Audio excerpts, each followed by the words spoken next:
Russian dictator Putin attacks NATO country again and again. Trump says Putin has let him down. He promises good news about ending Russian-Ukrainian war. What does all this mean? And does Trump actually have any plan for ending the Russia-Ukraine war? This and other topics we will discuss right now. My name is Irina Uzlova, and today with me is Yuri Rashkin, host of YouTube channel Rashkin Report and Rashkin Report in English. Yuri, hello, I'm glad to see you. Thank you for joining us today.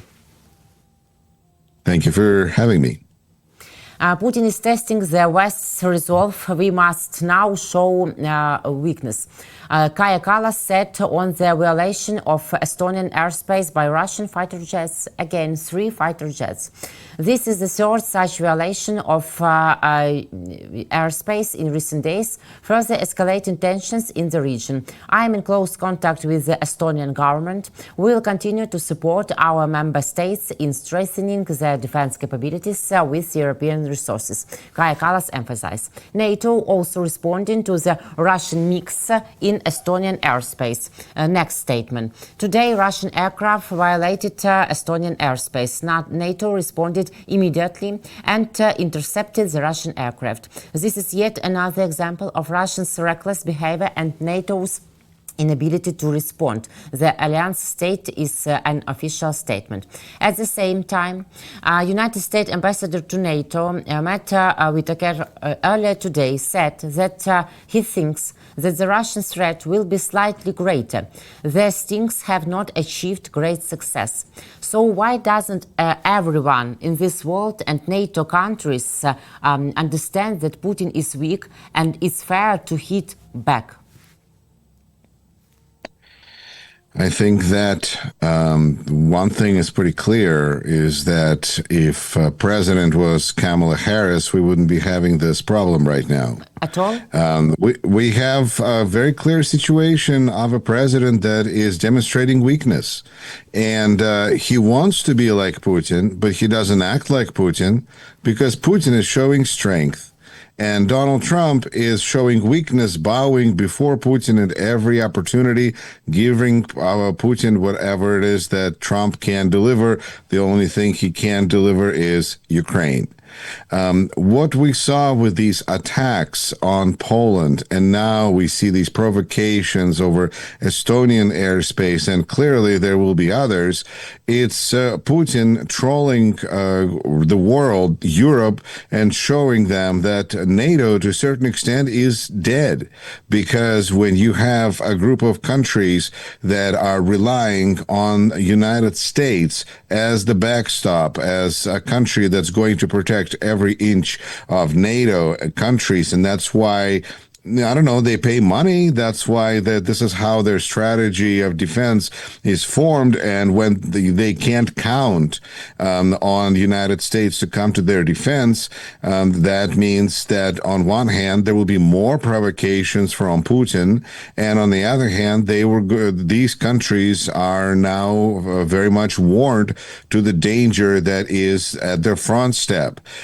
Similarly to Ukrainians who were awakened from their remnants of their fantasies about what President Trump might be able to do to truly help Ukraine overcome Russian aggression by dramatically increasing size, let's say, of aid to Ukraine, or at least strongly supporting Ukraine, at least in words.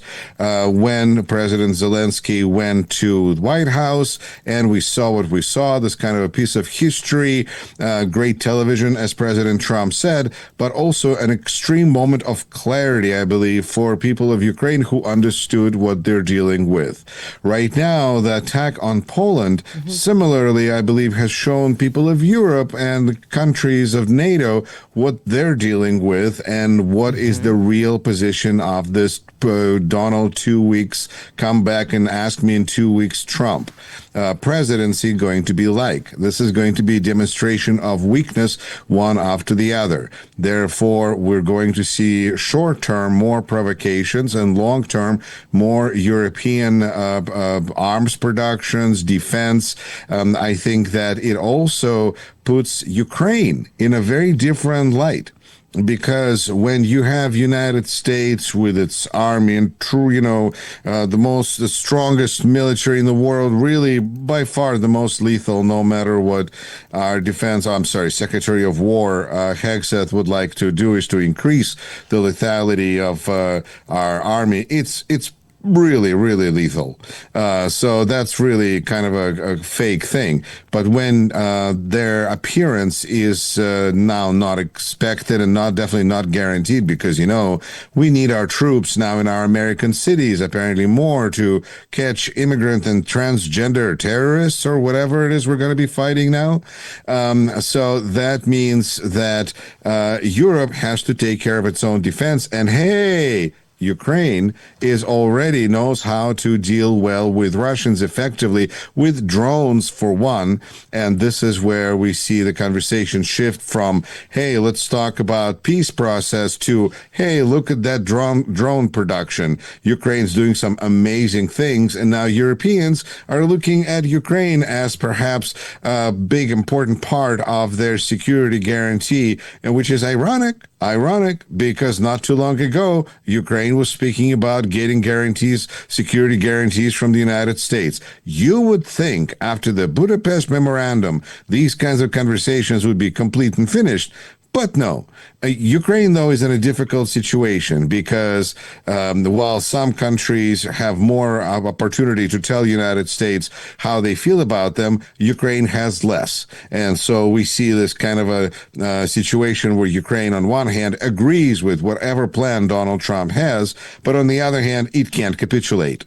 And so it's kind of like yes to everything, except we can't surrender.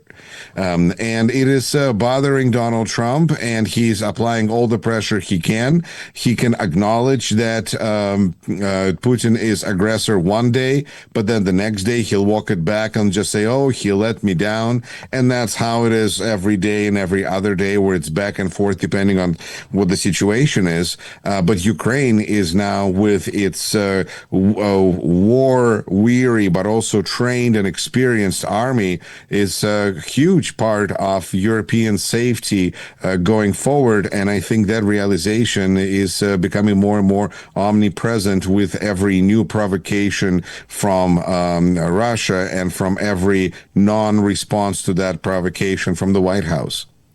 I'm truly disappointed. If you listen to what they are saying, several drones were shot down in Poland and they fell on Polish territory, but they shouldn't have been that close, these drones. Donald Trump in such way said in an interview with Fox News, responding to a question about whether the Russian drone attack on Poland was intentional. Whether it was a mistake, I can't say, but the fact remains they were not supposed to be there, but they were probably disabled. That's the whole reaction. At the same time, President Donald Trump's approval rating has fallen to the lowest level of his second term, according to YouGov Economist poll results released Tuesday. In a weekly survey conducted last weekend, 39% of Americans approved of Trump's performance as president. Does such statement and behavior concerning Russian drones attacking Poland affect Trump's domestic approval ratings among Americans? I don't think that any particular statement said about Ukraine affects President Trump's approval ratings, especially with his base, which is really the key here, because we know that people that didn't like Donald Trump didn't start liking him anymore in the last 9 months since he became president again. But it's the people, and we know that he's been losing independence. But the question really has been and is about what is his basis opinion. And I find that extremely encouraging, because I saw a poll this morning that indicated that now 45% of Republicans are saying that country is moving in the right direction. That is a huge drop-off, because in June, it was reported that the approval of Republican voters of the direction of the country was in the mid-70s. So it's about a 30% slide in just about 3 3-4 months.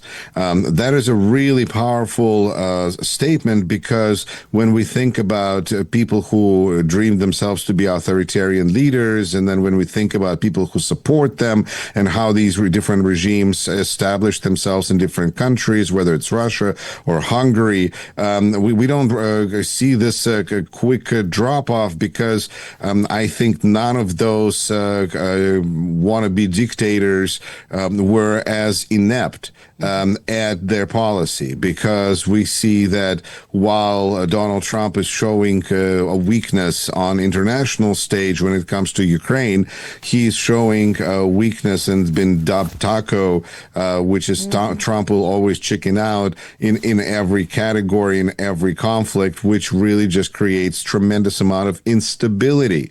And whether his base cares about national security, whether his base cares about tariffs, which I think are hitting now more and more Americans squarely in our pockets, I think that they have less and less reason to be satisfied with this president, which is why we see this president take on an agenda that has nothing to do with improving lives of Americans, and has to do with really just focusing on the revenge part of the campaign, and looking at controlling media, who is really a big threat to Donald Trump, because they can relay the information about the economy, that things are not looking well, because President Trump already suggested that rather than having quarterly statements for publicly traded companies, we should switch to every 6 months, and then maybe 2 weeks more. So we see a president whose agenda is failing, whose base is starting to see this, and so he's trying to do everything he can to turn out the lights in this room.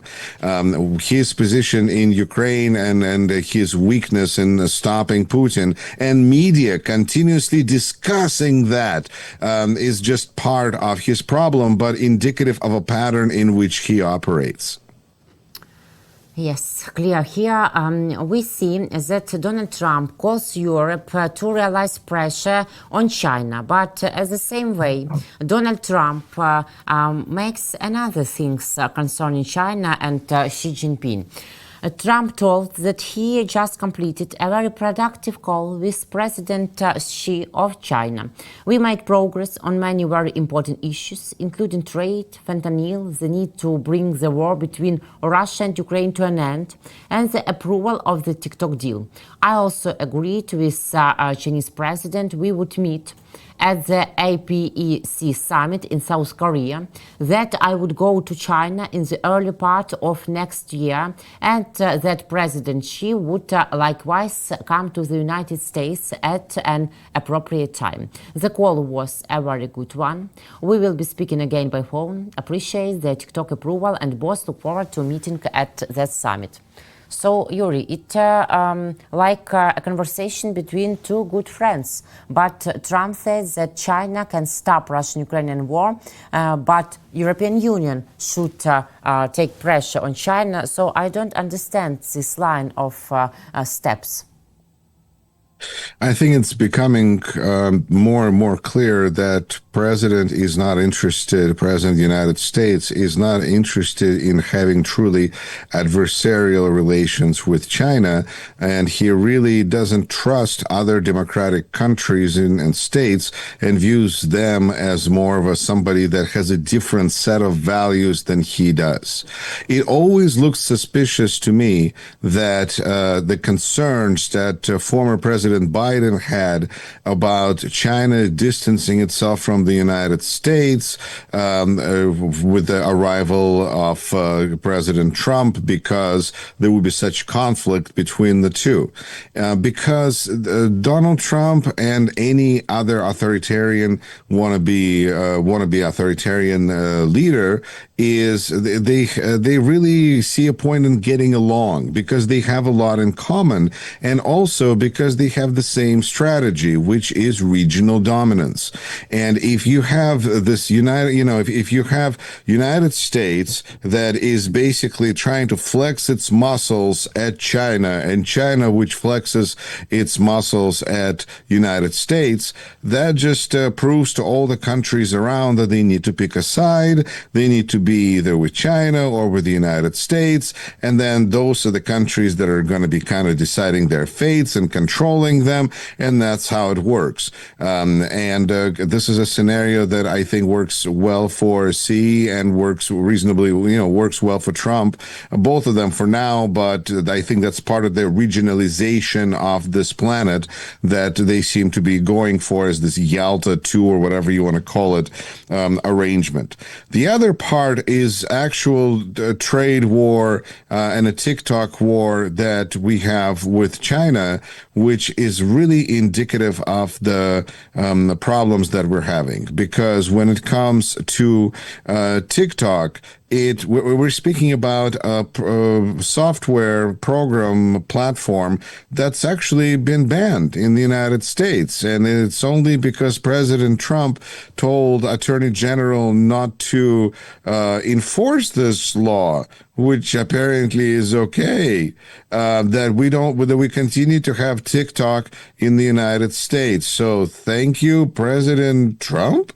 And the reason that they came up with this was because this is to buy it out of Chinese hands, because, there's this national security, TikTok, so much data. But now we see that basically this is an opportunity for some kind of like a semi-socialist scheme where crony socialism, where we have friends and corporations friendly to the president who are looking to become new owners of this Chinese money maker machine that is currently being traded at like barely what it's actually worth, while all these other companies are trading at many, many times what they're worth when we're talking about social media, as well as other companies that are considered popular. Basically, it's a wonderful way to make a lot of money. So because right now it's under Chinese control, let's get it over here. Okay, so that problem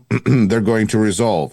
But then there's actual national security data that is the issue. Well, Donald Trump is really looking at leaving that in Chinese hands to begin with. So this is an opportunity for some people to make money and for other people to continue to get data about Americans. But that's really where Donald Trump's mind seems to be at. And when we talk about his war with trade war with China and tariffs, we run into a situation where apparently he started a war without trade war, without realizing that we are in a desperate need of these rare earth minerals that China has, and those magnets which we need to put on our rockets and our jets. And that's really important for us to keep our defense against China.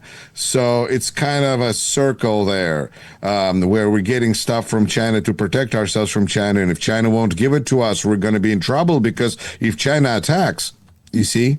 On the other hand, there is Ukraine, which has a huge agreement with United States about rare earth minerals, and all that to have to do is just stop the war, and then Ukraine will be glad to work with the United States and all that stuff. Much easier than working with China, I would think.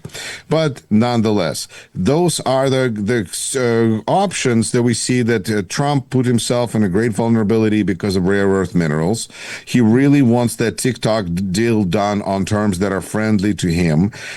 So why would he fight them? Why would he argue with them? And they work with him as being another regional power. So Trump has a lot more reasons to want to get along with China than to break off this relationship and to damage it in any way. So the only thing I didn't talk about is Ukraine and Russia, because really Ukraine is something between Putin and Trump that they need need to get this sorted out so that Putin and Trump could make money. But for China and the United States, they have plenty to discuss, which in a way is really terrible, because if they don't bring up Ukraine, they don't bring up Russian aggression, that sends a signal to China that they can do whatever they want to help Russia, or for that matter, Ukraine, pretty much, because it's nothing that concerns the United States.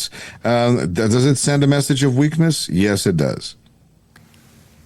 Yuri, it's a pity, but you have what you have. Today's maybe something will change in nearest future. We hope. You know, I keep thinking that the bad news is the news is not good, but the good news is there's a lot of news. So let's stick to that. Agree. Thank you for all your explanation, for your thoughts, and for your time. See you next week. Take care, please. Take care. Yuri Rashkin, host of YouTube channel Rashkin Report and Rashkin Report in English. My name is Irina Uzlova. Guys, thank you for joining us.